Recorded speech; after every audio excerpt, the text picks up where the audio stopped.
எரேமியா அதிகாரம் 47. பார்வோன் காசாவை தாக்கும் முன்னர் பெலிஸ்தியரை குறித்து இறைவாக்கினர் எரேமியாவுக்கு ஆண்டவர் அருளிய வாக்கு. ஆண்டவர் கூறுவது இதுவே: வடக்கினின்று வெள்ளம் பொங்கி எழுகின்றது, கரை புரண்டோடும் காட்டார் என அது மாறுகின்றது. நாட்டையும் அதில் உள்ள அனைத்தையும், நகரையும் அதன் குடிகளையும் மூழ்கடிக்கும். மனிதர் கூக்குரலிடுவர், நாட்டு மக்கள் அனைவரும் ஓலமிடுவர்.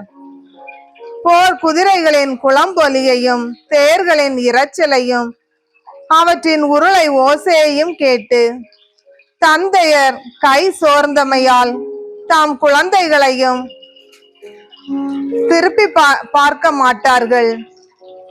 பெலிஸ்தியர் எல்லாரும் அழியும் நாள், தீர் சீதோனும் அவற்றின் எஞ்சியுள்ள துணையாளர் எல்லாரும் ஒளியும் நாள் நெருங்கிவிட்டது. ஆண்டவர் பெலிஸ்தியரையும் கப்தோர் தீவின் எஞ்சியோரையும் அழிக்கவிருக்கிறார். காசா மொட்டையடிக்கப்படும், அஸ்கலோன் அழிக்கப்படும். அனாக்கியருள் எஞ்சி இருப்போரே, எத்துணை காலம் நீங்கள் உங்களையே காயப்படுத்திக் கொள்வீர்கள்? ஓ ஆண்டவரின் வாளே, என்று நீ ஓய்ந்திருப்பாய்? நீ உன் உரைக்குள் செல், அங்கே ஓய்வெடு, அமைதியாய் இரு. ஆண்டவர் அதற்கு கட்டளை கொடுத்திருக்கிறார். அது எப்படி ஓய்ந்திருக்க முடியும்? அஸ்கலோனுக்கும் கடற்கரை பகுதிக்கும் எதிராக அவர் அதற்கு பணி குறித்து வைத்துள்ளாரே.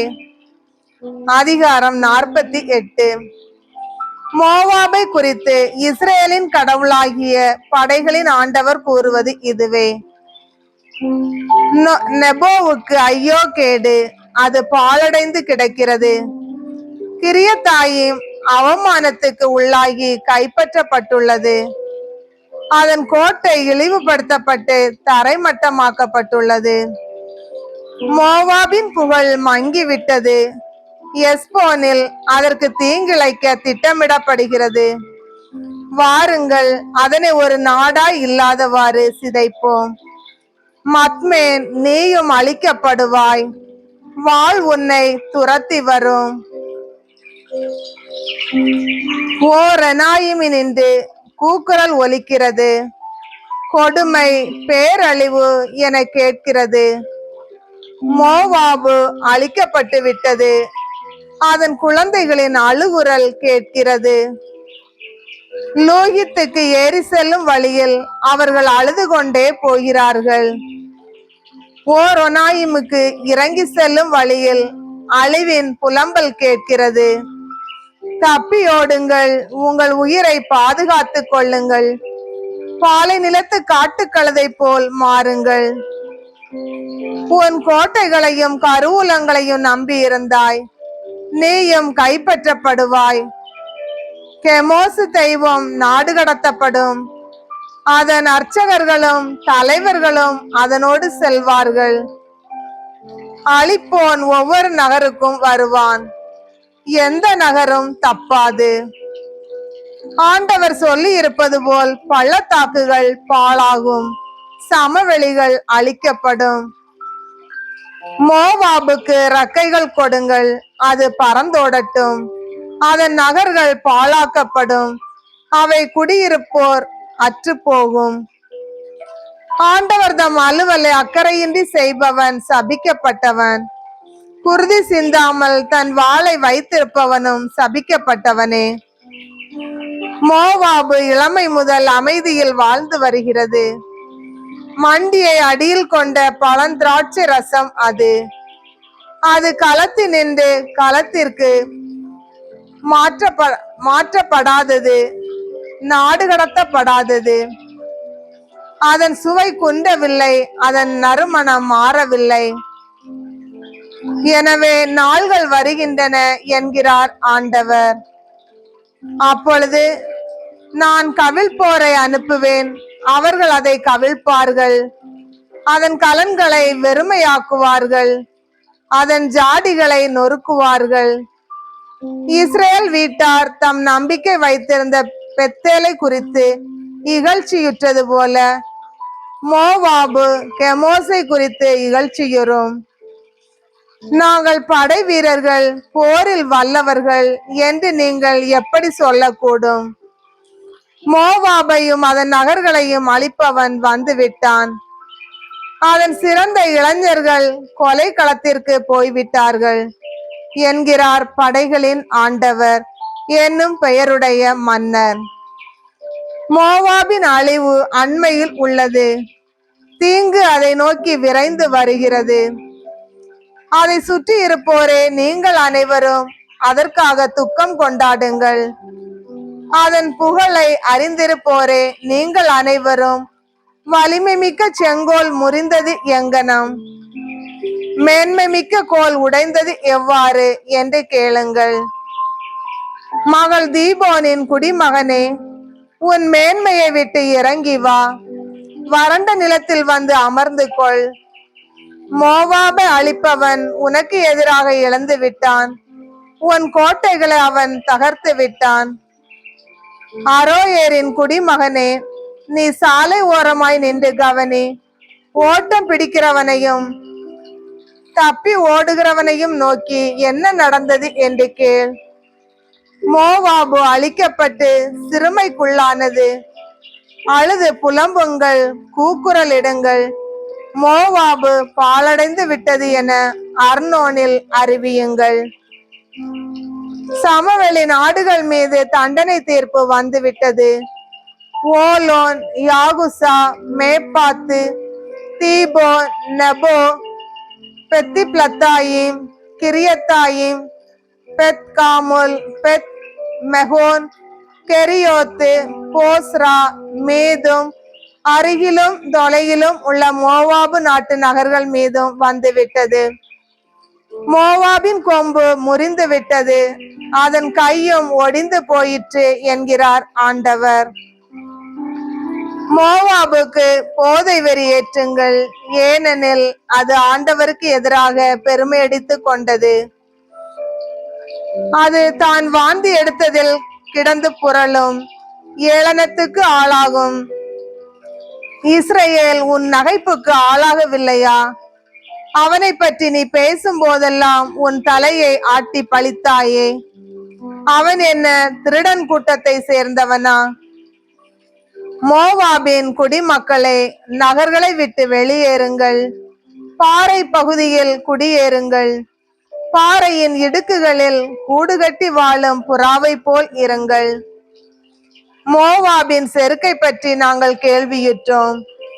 பெரிதே அவன் இருமாப்பு, அதன் ஆணவம், செருக்கு, அகங்காரம், அகந்தை பற்றியெல்லாம் கேள்வியுற்றோம்.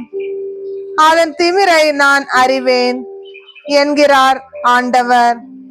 அதன் தற்புகழ்ச்சி எல்லாம் பொய், அதன் செயல்கள் எல்லாம் பொய். மோவாபை முன்னிட்டு நான் ஓலமிடுவேன். மோவாபு முழுவதையும் குறித்து அலறி அழுவேன். கீர்கரேசின் மனிதர் பொருட்டு புலம்புவேன். சிப்மாவின் திராட்சை கொடியே, யாசேருக்காக அழுவதை விட அதிகமாய் உனக்காக அழுவேன். உன் கொடிகள் கடல் வரை படர்ந்துள்ளன, யாசேர் கடலை எட்டியுள்ளன. கோடை பழங்கள் மீதும் திராட்சை பழங்கள் மீதும் அழிப்போன் பாய்ந்து வந்தான். செழிப்பான மோவாபு நாட்டினின்று மகிழ்ச்சியும் அக்களிப்பும் அகற்றப்பட்டு விட்டன. திராட்சை ஆலைகளில் ரசம் வற்றி போக செய்துள்ளேன். மகிழ்ச்சியோடு பழம் மிதிப்பவன் எவனும் இல்லை. மகிழ்ச்சியின் ஆரவாரம் அங்கு எழுவதில்லை. எஸ்போனும் எலையாயேலும் கூக்குரல் இடுகின்றன. யாகாசு வரை அவற்றின் அழுகுரல் கேட்கிறது. சோவாரிலிருந்து ஒரே நாயும் எக்லாத்து செலிசியா வரை அது ஒலிக்கிறது. ஏனெனில் நிம்ரிம் தண்ணீரும் வற்றி போனது. மோவாபின் தொழுகை மேடுகளில் தம் தெய்வங்களுக்கு பலி செலுத்தி தூபம் காட்டுபவனை நான் அழித்து விடுவேன் என்கிறார் ஆண்டவர். எனவே என் இதயம் புல்லாங்குழல் போன்றே மோவாபுக்காக புலம்புகிறது. என் இதயம் புல்லாங்குழல் போன்று சீர் செரேசின் மனிதருக்காக சோகப்பண் இசைக்கிறது. ஏனெனில் அவர்கள் சேர்த்து வைத்திருந்த செல்வங்கள் அழிந்து விட்டன. அவர்கள் அனைவருடைய தலைகளும் மலிக்கப்பட்டுள்ளன, தாடிகள் அகற்றப்பட்டுள்ளன, எல்லா கைகளிலும் வெட்டுக்காயங்கள் உள்ளன, இடைகளில் சாக்கு உடை காணப்படுகிறது. மோவாபின் வீட்டு மேல் தளங்கள் எல்லாவற்றிலும் அதன் தெருக்களிலும் ஒரே புலம்பல். ஏனெனில் யாரும் பொருட்படுத்தாத பாத்திரத்தை போன்று மோவாபை நான் உடைத்தெறிந்தேன் என்கிறார் ஆண்டவர். இப்படி அது நொறுக்கப்பட்டு கிடக்கிறதே, இப்படி அவர்கள் புலம்புகிறார்களே, இப்படி மோவாபு வெட்கி தலைகுனிந்து நிற்கின்றதே. மோவாபு தன்னை சுற்றி இருப்போர் எல்லார் முன்னும் ஏளனத்துக்கும் பேர் அச்சத்திற்கும் உள்ளாயிற்று. ஆண்டவர் கூறுவது இதுவே: ஒருவன் கழுகை போல் பாய்ந்து வருவான், மோவாபின் மீது தன் ரெக்கைகளை விரிப்பான். நகர்கள் பிடிபடும், கோட்டைகள் கைப்பற்றப்படும். அந்நாளில் மோவாபிய படை வீரர்களின் இதயம் பேறுகால பெண்ணின் இதயத்தை போல் துடிக்கும். மோவாபு அழிக்கப்படும். இனி அது ஒரு மக்களினமாய் இராது. அது ஆண்டவருக்கு எதிராக பெருமை எடுத்துக் கொண்டது. மோவாபின் மகனே, திகிலும் படுகொலியும் கண்ணியுமே உன் முன் இருக்கின்றன என்கிறார் ஆண்டவர்.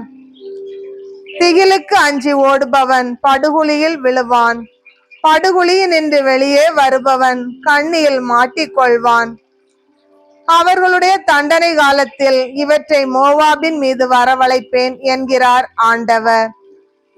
தப்பியோடுவோர் எஸ்போனில் நிழலில் வலுவிழந்து நிற்கின்றனர். எஸ்போனில் இருந்து நெருப்பு கிளம்பிற்று, சீகோனில் இருந்து தீப்பிழம்பு புறப்பட்டது. மோவாபின் நெற்றியை அது விழுங்கிற்று, கலகக்காரரின் உச்சந்தலையை அது பொசுக்கிற்று. மோவாபே, உனக்கு ஐயோ கேடு! கெமோசின் மக்கள் அழிந்து போயினர். உன் புதல்வர் நாடு கடத்தப்பட்டனர், உன் புதல்வியரும் நாடு கடத்தப்பட்டனர். ஆயினும் இறுதி நாள்களில் அடிமைத்தனத்தினின்று மோவாபை நான் திரும்ப கொணர்வேன் என்கிறார் ஆண்டவர். மோவாபின் மீதான தண்டனை தீர்ப்பு இத்துடன் முற்றிற்று.